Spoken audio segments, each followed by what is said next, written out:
Log into 922S5 and SuperBrowser. After entering the interface, select country, select state, select city, click search.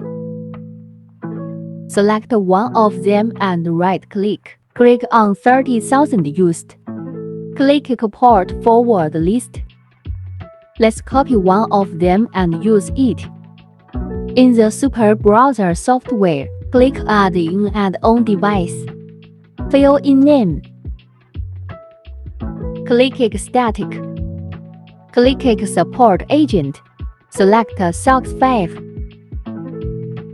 Paste the IP and port you just copied. Enter your login and password. Default value 1. Click Detection.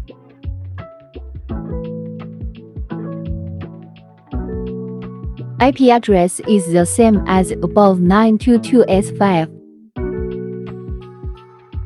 Click Confirm Add. Added successfully.